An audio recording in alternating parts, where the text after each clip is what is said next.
pada malam hari ini 30 menit bersama Haji Muhammad Irfan MH. Kepadanya disilakan.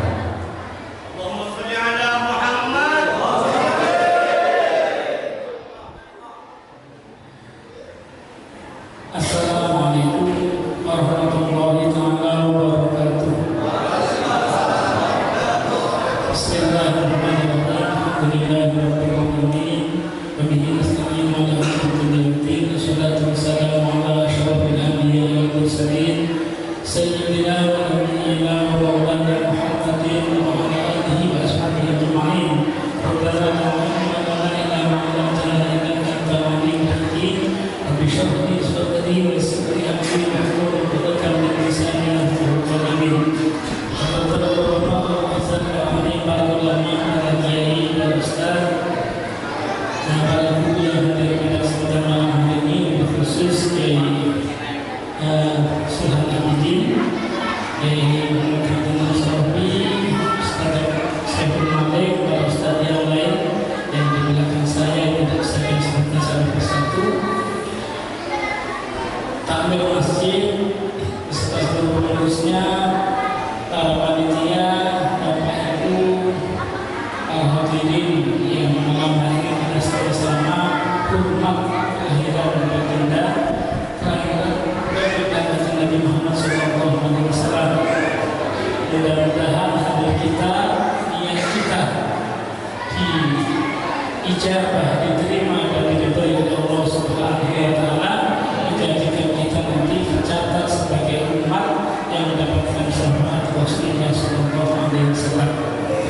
Bapak Ibu yang dimuliakan oleh Allah Subhanahu wa Ta'ala, malam hari ini kita memperingati Maulid kelahiran Nabi besar Muhammad sallallahu alaihi wasallam. Insyaallah nanti akan disampaikan oleh Ustaz Saiful Malik. Saya akan menyampaikan sedikit pengantar saja. Jadi karena saya ditugaskan oleh Yahya, jadi sebenarnya malam hari ini utama itu Ustaz Saiful. Kalau ini kita ngomong sebagai mukaddimah dan sebagai pelestari tradisi, sebagai masyarakat tadi kita mentradisikan untuk tidak meninggalkan kitab-kitab para ulama. Yang akan kita baca adalah kitab Sifatus Sofwah yang ditulis oleh Ibnu Jauzi.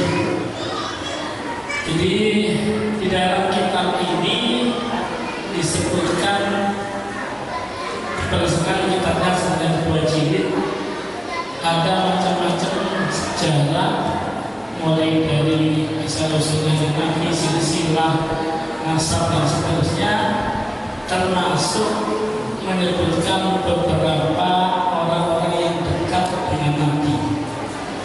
Nah, kita malam hari ini yang saya baca sudah ditampilkan itu, ini salah satu biografi, salah satu sedikit cuplikan kehidupan dari seorang sahabat Nabi yang bernama Rabi'ah bin Ka'ab. Rabi'ah bin Ka'ab ini salah satu ahli sufah, salah seorang sahabat. Ahli sufah itu artinya sahabat yang sehari-hari tidurnya nempel di masjid. Jadi jemaah yang sempat ziarah ke Madinah mungkin bisa membayangkan dulu di rumahnya Nabi itu dekat sekali dengan masjid. Yang sekarang menjadi rontok itu adalah antara hujur Nabi dengan mimbar Nabi, itu tidak pernah lewat sekarang masjid ini. Para ahli sufah termasuk Rabi'ah, sehari-hari beliau ini duduk di sekeliling Nabi, siap sewaktu-waktu membantu kehidupan Nabi. Kita baca. Bismillahirrahmanirrahim. Bismillahirrahmanirrahim.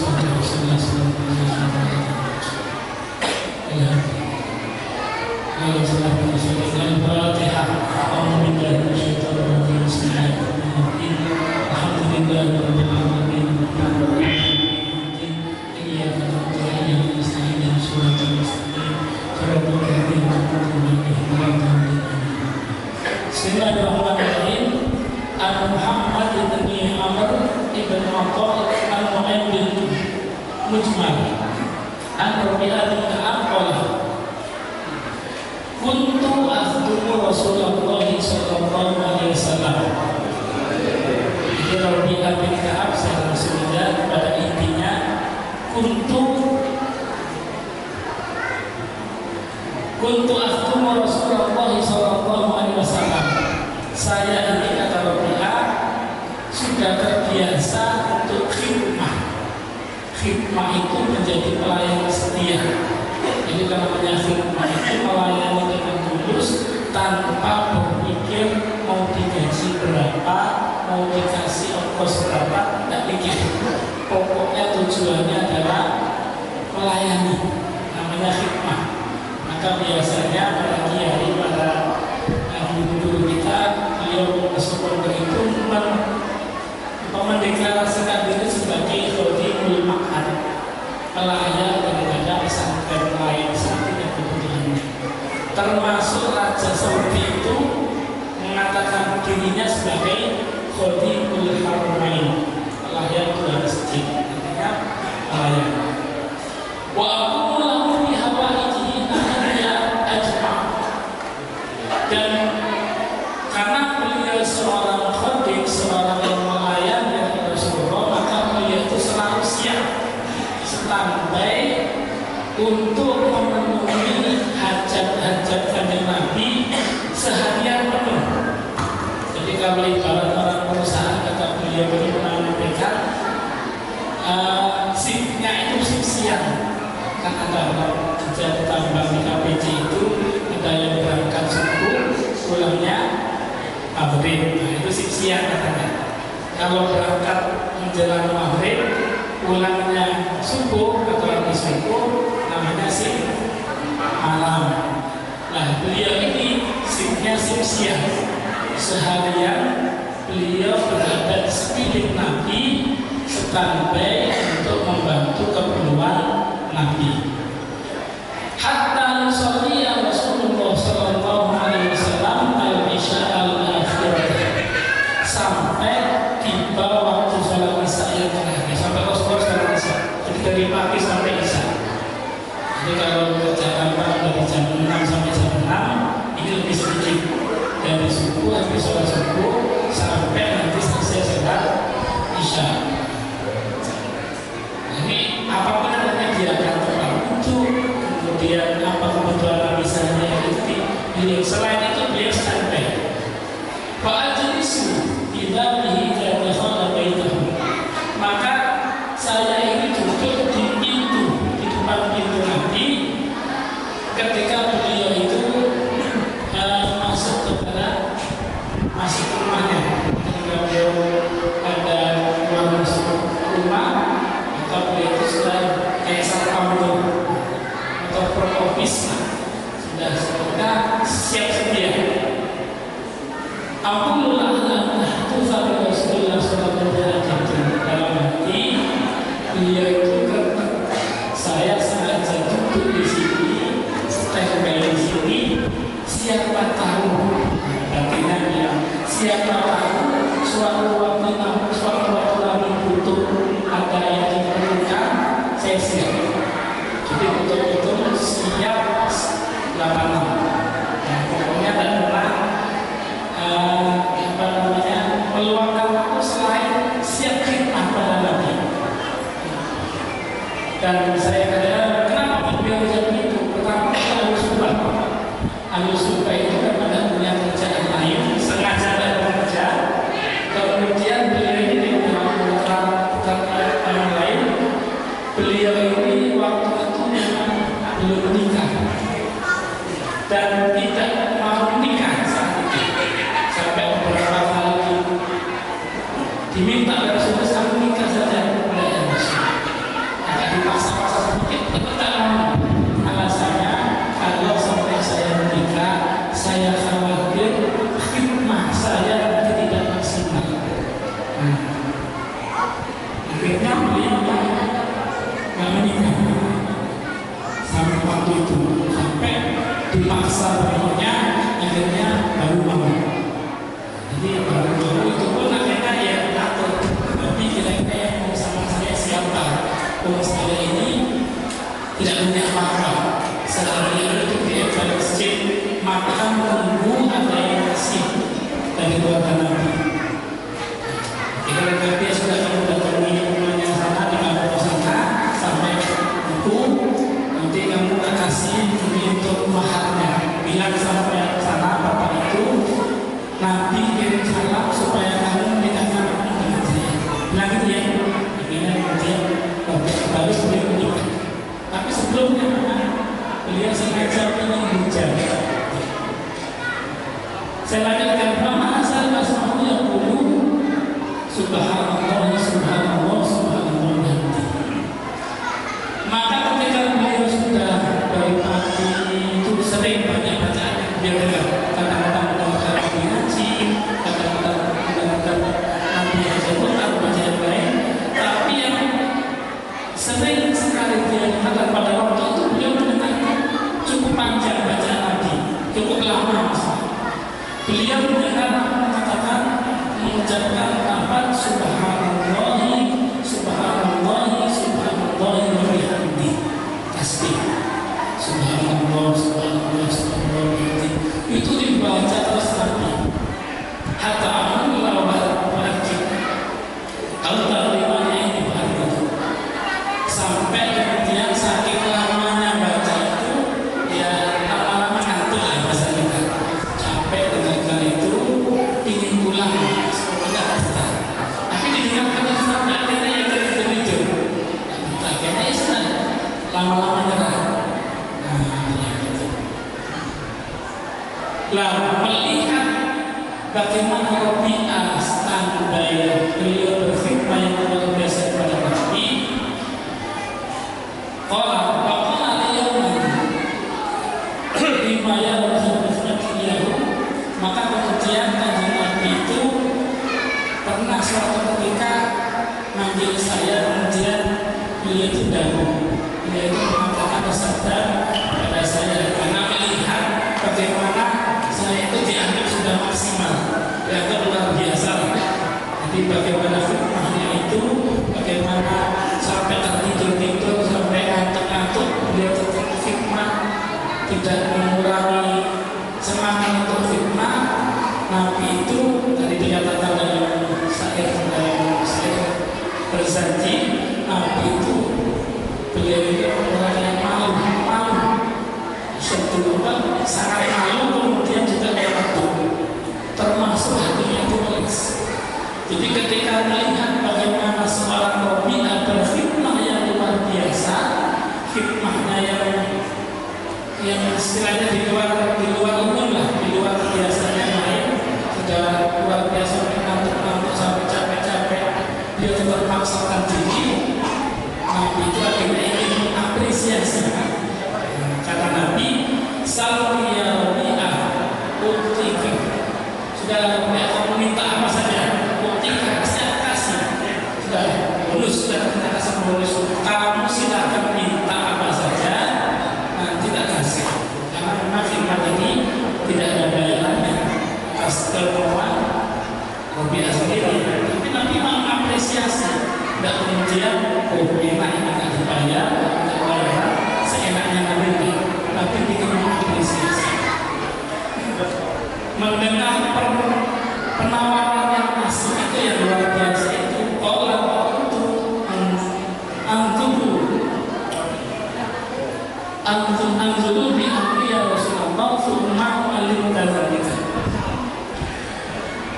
Maka kemudian beliau matur pada Nabi, sebentar Nabi, saya tak mikir-mikir. Dikasih kamu minta apa saja, saya tak kasih. Nah, dia langsung kata Nabi, saya minta waktu tunggu. Saya tak mikir-mikir dulu, saya angan-angan dulu kira-kira apa yang pas nanti saya minta kepada engkau. Nanti kalau sudah ketemu, baru nanti akan saya waktu dengan. Saya akan sampaikan itu. Qala bapak kartu binasi, bahwa Tuhan itu yang membuat zailatun. Wa anna biha rizqan saya ini wa yakuni.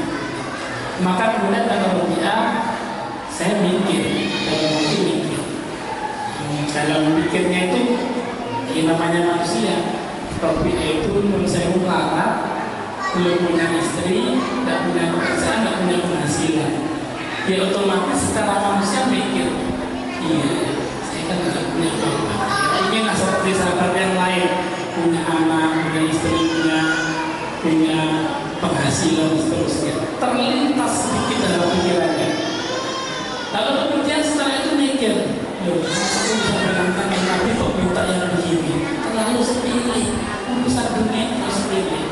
Kalau ala dunia atau zalilah itu urusan dunia, urusan sepele, urusannya dunia itu suatu saat bisa hilang. Dunia itu suatu saat ada batasannya. Nanti kalau mati cuma nggak dibawa pulang. Ini untuk dia mikir. Anak ini kalau saya pindah ini, bagaimanapun juga hari ini saya nggak punya pekerjaan sebagai ahli sumpah pun yang hidup hari-hari ngempet di masjid Rasulullah, toh saya bisa makan. Cukuplah kalau bekal itu cukup. Apa yang harus saya risaukan dengan urusan dunia? Kalau begitu ya nggak usah begini. Kalau apapun tuh asal Rasulullah di akhirat. Kalau begitu karena ya daripada saya mikir minta urusan dunia yang terbatas, dunia yang suatu saat bisa hilang, yang mending nanti saya minta ke Rasulullah urusan akhirat saja. Fa inna minallahi ta'ala bil manzil alladhi yatihi, karena sesungguhnya kalau urusan akhirat apalagi dihubungkan dengan ini pas. Nah, urusan masalah akhirat kok Nabi ini sudah pas. Jadi sudah, kalau itu saya nanti sudah bulat tekadnya, tidak mikir dunia lagi, maka kalau baca itu, maka kemudian beliau datang. Bapak lama apa ya Rasulullah? Nah Rasulullah kemudian hanya maaf apa ya Rasulullah? Ada apa Rasulullah? Pada setelah itu bilang kamu, bakultu kalau bakultu na'am ya Rasulullah. As'aluka an tasfa'ali ila rabbika baik tirani minamah. Nggih ya Rasulullah, sudah saya pikir jangan beberapa waktu yang lalu pernah nawari saya suruh minta apa saja nanti mau engkau kasih, engkau akan usahakan dan saya yakin berhasil. Kalau begitu saya sudah ketemu jawaban Rasulullah. Apa itu? As'aluka an tasfa'ali ila rabbika. Ya Rasulullah, tolong syafaati aku, tolong doakan aku di hadapan Allah agar nanti saya menjadi orang yang selamat kelak, selamat dalam diri lain. Tolong juga ya Rasulullah, berikan aku kesempatan untuk bisa mendampingimu di surga Allah Subhanahu wa ta'ala. Allahumma shalli ala sayyidina Muhammad. Ini permohonannya Rabbina. Qala faqala man amaraka bihadza ya Rabbi. Nabi itu mendengar permintaan dari Rabi'ah. Nabi itu kaget. Sekelas Rabi'ah, orang larat, tidak punya apa-apa, tidak punya istri, jomblo, tidak punya harta, makan saja dikasih, kok tidak mikir minta itu? Kok tidak mikir minta bahasa sekarang, nggak mikir minta motor kan, minta kendaraan yang bagus kan? Tidak. Beda dengan kita. Kita hari ini maulidan, tapi yang dipikir di sini saya sendiri nih, mikirnya mudah-mudahan kepresnya itu yang terbaik motor listriknya kena ke saya. Nah, itu bedanya kita. Rabi'ah di hadapan Nabi ditawari, kamu minta apa? Tidak mikir satu-satunya urusannya akhirat. Kita mengangkat Nabi, tapi mikirnya kipas angin, ada TV, ada motor listrik. Tapi nggak apa-apa, bagus. Yang penting ikut hadir majelis maulid. Nabi tanya, loh kamu kok sampai mikir minta ini dia itu? Siapa yang merintah kamu? Siapa yang ngasih ide itu siapa? Qala faqultu la wallahi alladhi ba'athaka bil haqq ma amarani bihi ahadun. Ya Nabi, wallahi, sumpah ya Nabi, demi zat yang engkau diutus oleh zat itu dengan ajaran yang benar, dengan hak, ma'amurni bihi ahadun, tidak ada satupun yang memerintahkanku untuk minta hal ini pada engkau. Artinya murni. Nazartu bi amri wa araftu annakum yang qati'atul bazair itu. Saya ini sudah mikir-mikir Nabi. Awalnya saya sudah mikir dunia, tapi tak pikir-pikir tenang, tak pikir betul-betul. Akhirnya saya sadar bahwasanya dunia itu hanya terbatas.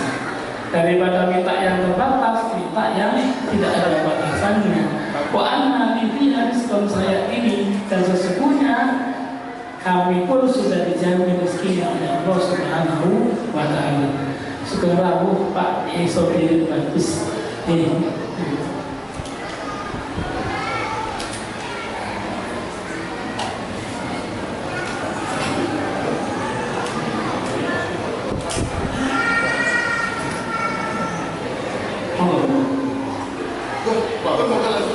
Oke. Sambil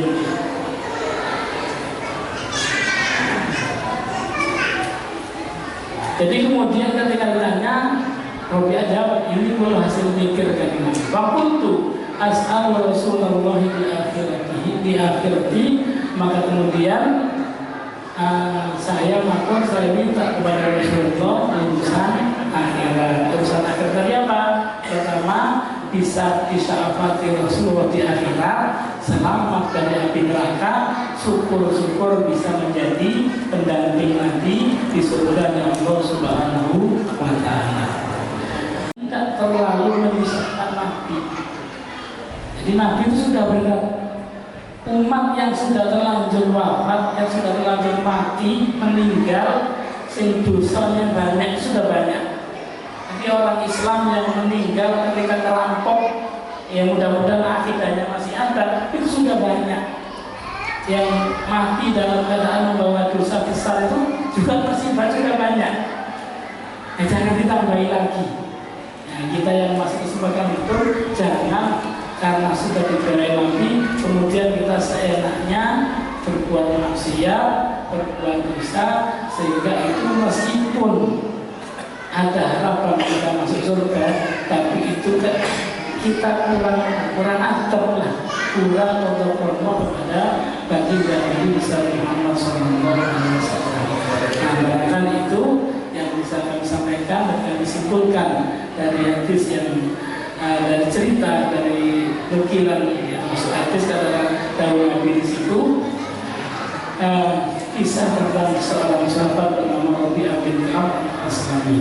Mudah-mudahan dengan kita menukil satu kisah, kita masuk mendapatkan apa yang disampaikan oleh Imam Ahmad kalau tidak salah dari Siti Al-Fadli Indah Rifri Solihin Tanazzalul Barakat Warahmah. Orang ketika disebutkan cerita kisah kebaikan orang-orang soleh, maka Allah akan menurunkan rahmat dan juga berkahnya di tempat itu. Amin Allahumma amin. Demikian yang bisa kami sampaikan. Warahmatullahi wabarakatuh. Assalamualaikum warahmatullahi wabarakatuh.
نبي